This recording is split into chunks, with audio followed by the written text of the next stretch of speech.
Welcome to Left, Right and Centre. I'm Gargi Rawat. Now, this last week has seen India-Canada ties hit the lowest point they've ever been. The heightened tensions between both countries, and we're asking on the show tonight, what is the way forward in the India-Canada standoff? Now, on Monday, Canadian Prime Minister Justin Trudeau, who had just attended G20 in India, claimed in the House of Commons that there was an Indian hand in the killing of wanted Khalistani terrorist Hardeep Singh Nijjar.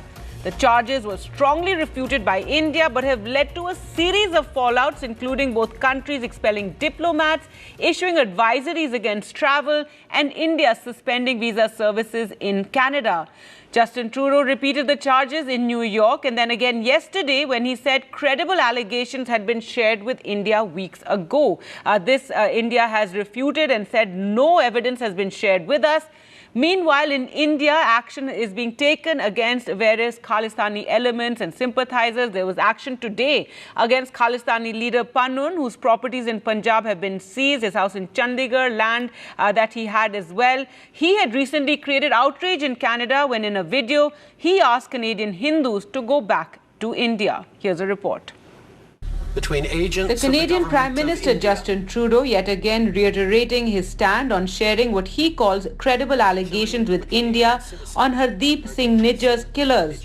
Surprisingly, he's not used the word evidence so far. Canada has shared the credible allegations that I talked about on Monday with India. We did that many weeks ago, and we are there to work constructively with India. And we hope that they engage with us so that we can get to the bottom of this. No specific information has been shared by Canada on this case, either then or before or after. Moreover, Trudeau's claims were rubbished by fellow Canadian, the Premier of British Columbia, David Eby. The only briefings that I've been able to receive from CSIS are what are called open information briefings or open source briefings, which is information that's available to the public doing an internet search, which I find frustrating. Meanwhile, in Punjab, the NIA has confiscated properties owned by Canada-based Khalistani terrorist Gurpatwant Singh Pannun, who is the self-styled General Counsel of the outlawed Sikhs for Justice, and has been asking Hindus in Canada to go back to India. According to the NIA, he has been promoting and commissioning terror activities and spreading fear and hate in Punjab through threats. Properties confiscated today include about 5 acres of agricultural land near Amritsar and part of a house in Chandigarh's Sector 15. Meanwhile, former Pentagon official Michael Rubin slammed U.S. Secretary of State Antony Blinken's comments on Trudeau's allegations against India on the killing of Khalistani terrorist Hardeep Singh Nijjar. Let's not fool ourselves. Hardeep Singh Nijjar was not simply a plumber any more than Osama bin Laden was a construction engineer. He had blood on his hands through multiple attacks. I suspect that the United States doesn't want to be pinned in the corner to choose between two friends, but if we have to choose between two friends, increasingly we're going to choose India on this matter simply because Nijjar was a terrorist. The India-Canada relations have nosedived since this entire controversy broke out over the killing of Khalistani terrorist Nijjar. And as India tightens its noose on those affiliated with terror outfits, it is to be seen whether Canada will follow suit. Bureau Report, NDTV. So what now in this diplomatic row and standoff that we're seeing? To talk more about this, we're joined by Shashank, former Foreign Secretary, Ashok Sajanhar, former diplomat, and Shankar Raya, political economy analyst and author. Thank you so much all for joining us. And Mr. Shashank, first to you, now Justin Trudeau has thrice made these claims, which he calls credible allegations, which is also a very strange way of, putting it. Not evidence, credible allegations. He claims it was sent to India weeks ago. India has refuted this. What do you see as the way forward? And have you felt there's any sort of softening of stand by the Canadian Prime Minister? Well, I think Canada has taken the lead in taking some very wrong diplomatic action because they have certain international responsibilities about curbing terrorism. They're not talking about that. They are members of G7, they are members of NATO, and they have been having out-of-area operations for NATO and trying to catch people whom they call terrorists all over the world. In fact, they have tried to expand the area of NATO to Asia, and they are trying to get NATO plus in Asia. They have perhaps spoken to India also. So perhaps they want to get India also in something similar out of area operation policy. Now, what happens is that when India sends them dossier after dossier on terrorists, or when even the Canadian courts decide that there are terrorists in Canada who have led to a plane bombing, they don't take any action. And this has been going on for 40 years. And suddenly they find out secretly that Indian diplomats are doing all these kind of things, and they are involved in the murder of some very well-known, well-protected Sikh gentleman living in Canada. Whereas India has given a lot of dossiers about him, and his cases for Canadian nationality were rejected several times because of his past antecedents. So I think what Canada has been doing is really, they talk of terror, they are terrorists and other countries terrorists. They regard India in some category somewhere close to China, maybe close to Russia. And they have not changed that. They still feel that India is a country which needs to be kept under control, which they need to have some kind of people living in Canada who have relatives, who have properties, etc. in India, and they should keep them on tenterhooks. I think India is no longer willing to accept that. And we were expecting that perhaps their Five Eye brothers would also tell them that this is not done. I mean, if you have to share any information with the Indians, you talk to them through diplomatic channels.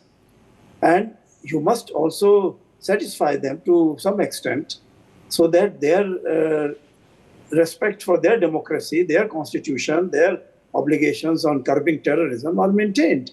Now, we have the United Nations Security Council. They have several resolutions. They have several committees on counterterrorism. Canada is not bothered about any of these things. And in fact, they are just saying that they have received information from their Five Eye colleagues. And that is what they are trying to do.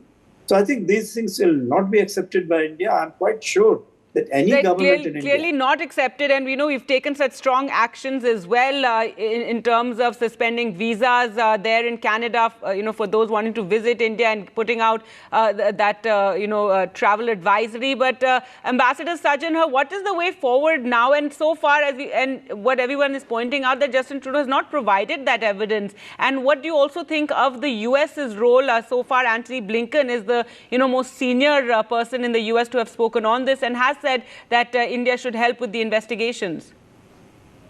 Yeah, thank you very much, Gargi. So, coming to the second question first, in terms of what the role of the United States is, I think the United States has been, by and large, quite guarded and cautious in responding because, as has been said, both India and Canada are friends. One is an ally, Canada is an ally, G7 member, NATO member, etc. And India, of course, the partnership and engagement has been growing.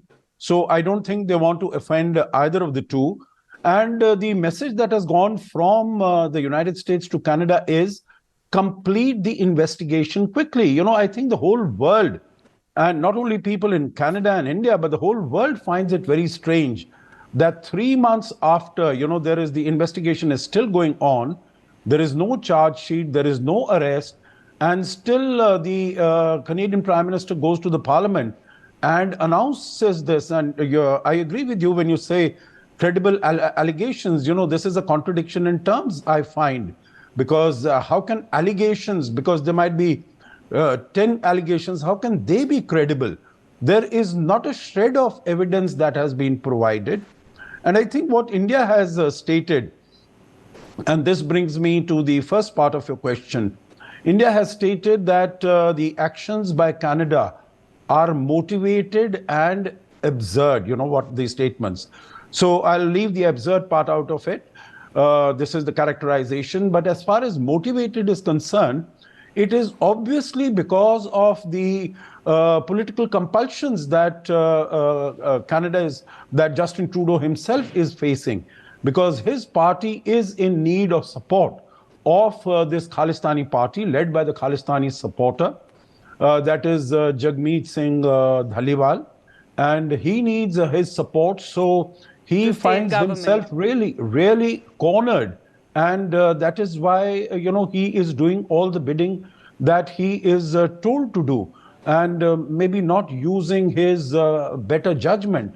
Going forward, it is Canada which has stirred this hornet's nest. This is the way, the irresponsible way that they have gone about it. There were so many other channels that were available.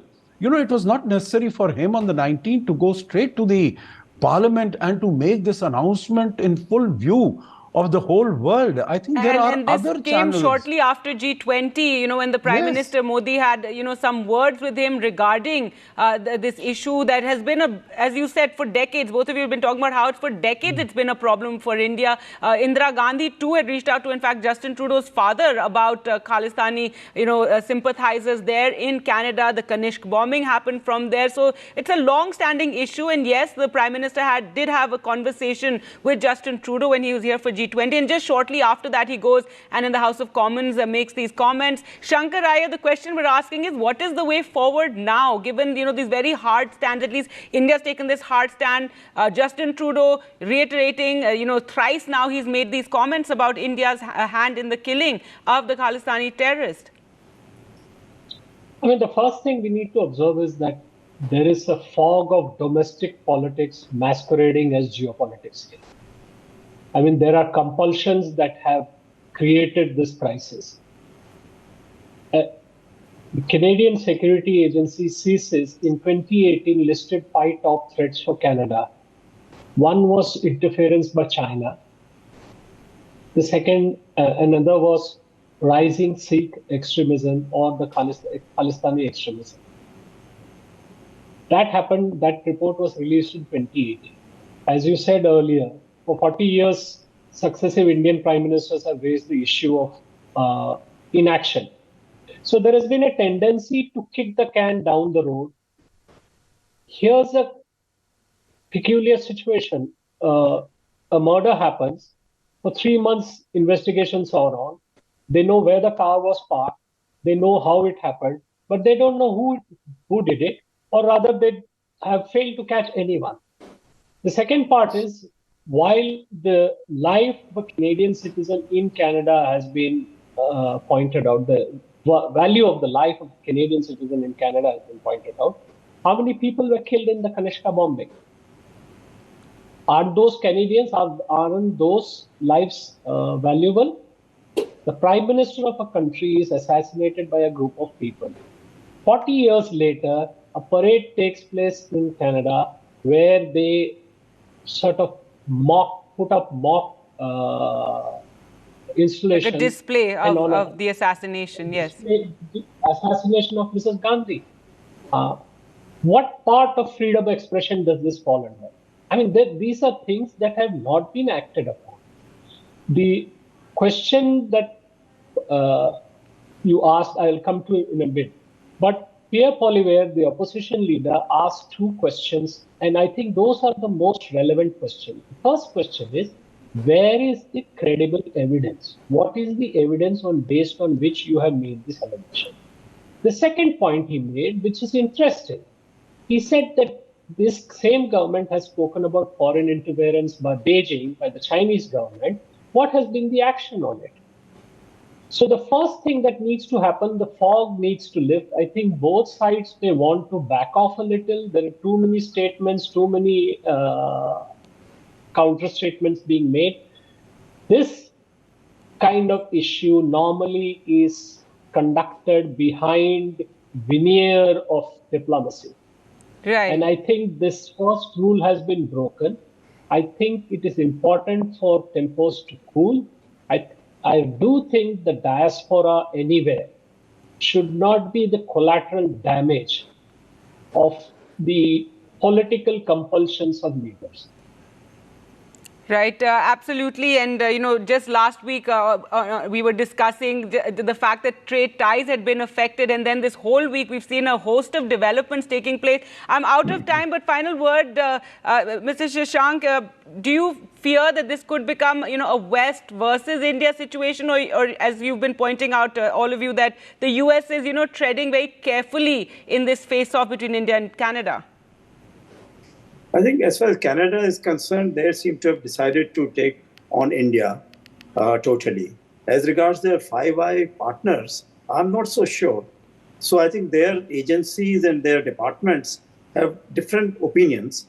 Their political setup has taken certain decisions. G20 is one of the results, the success of it. But there are people who are not very happy about it. They feel that India has been given too much and should be put in its proper place. So therefore, we have to wait and see as to what action will be taken by the West. India has withstood all the sanctions and all kinds of other things which have been raised against India by the Western countries. Canada is leading the march this time.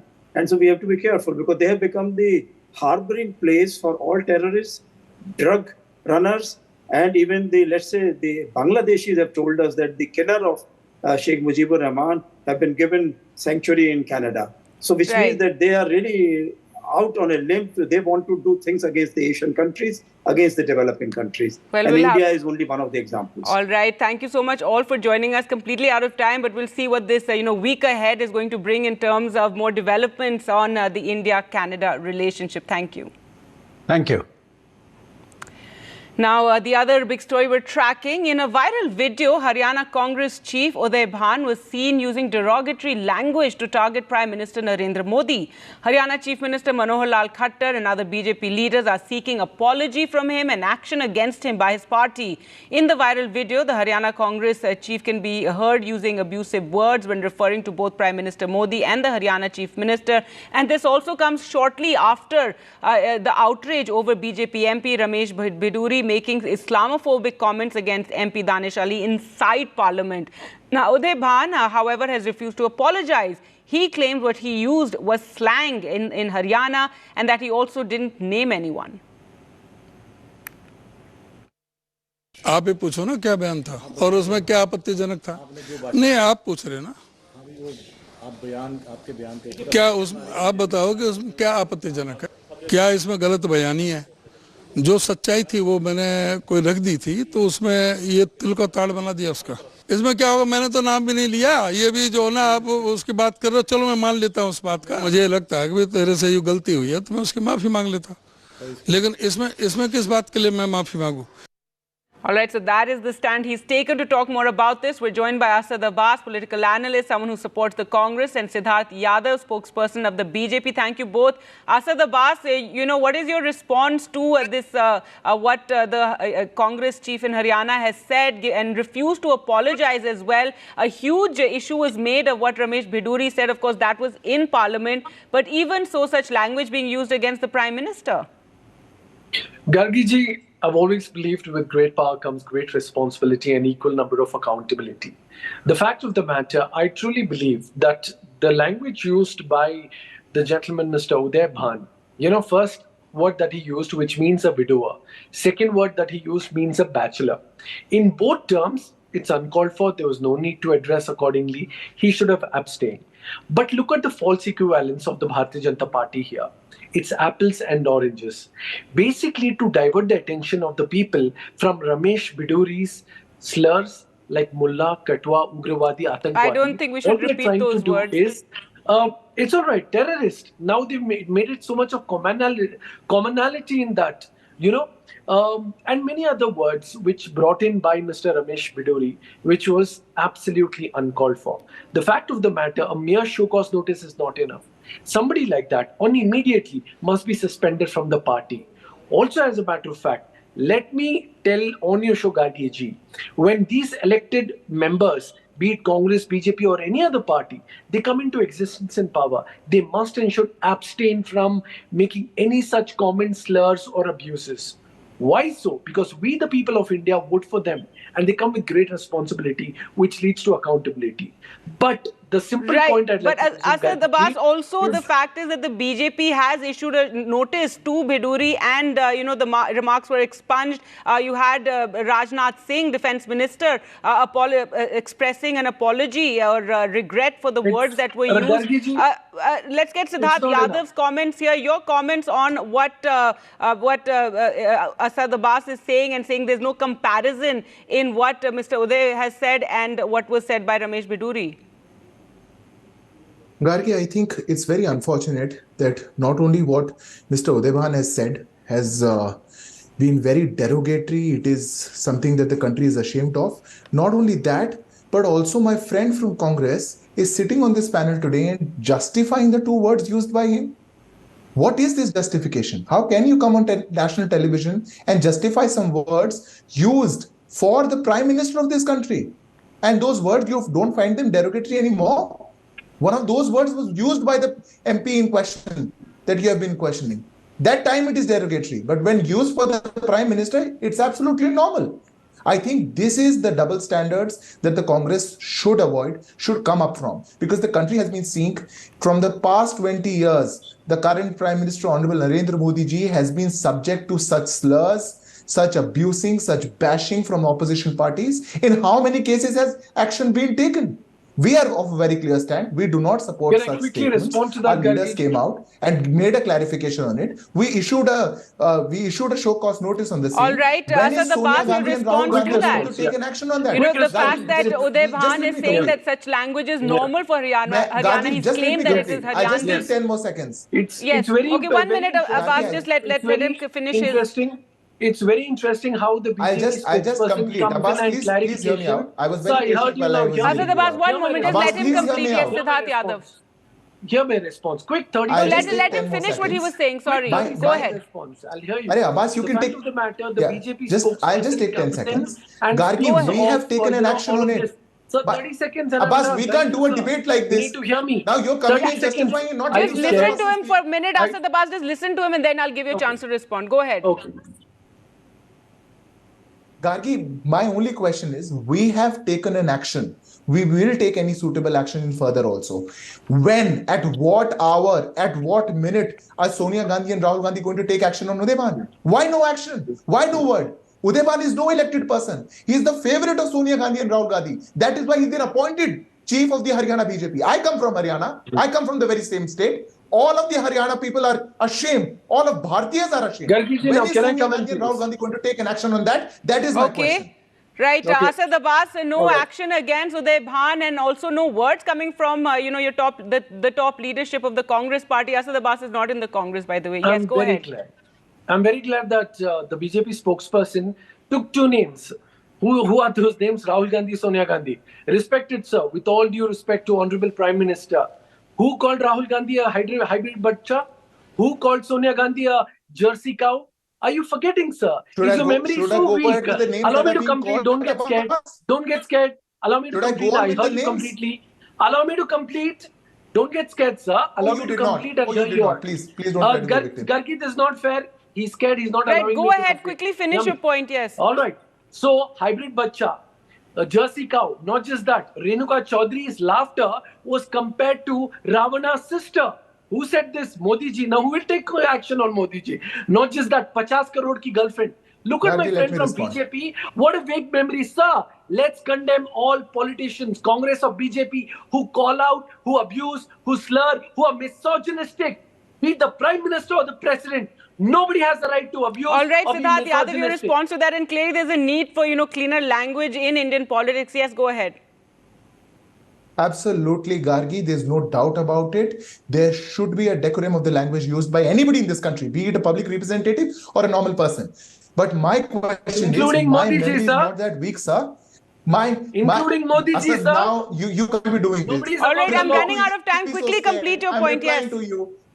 Siddharth Yadav, go ahead. My Gargi, my point is 98 times since 2009, Prime Minister Modi has been abused, has been given slurs, which are shameful. I can't even repeat those on this television. But leaders such as Sonia Gandhi, Rahul Gandhi and whatnot, and the leaders who have been abusing Modi have been giving promotion. What happened to Imran Masood? What happened to Imran Pratap Gadi? They Would made you apologize Imran then? Pratap Gadi Would you became a apologize Rajasthan to member. Sonia Gandhi Imran on behalf Masood of said, All right, "Modi, we're going to Modi have to party." leave it there. And he Thank was you so given much a- both for joining us and he on was the given a program. And MP ticket from now a UP. controversy over the statement made by Congress leader from Haryana.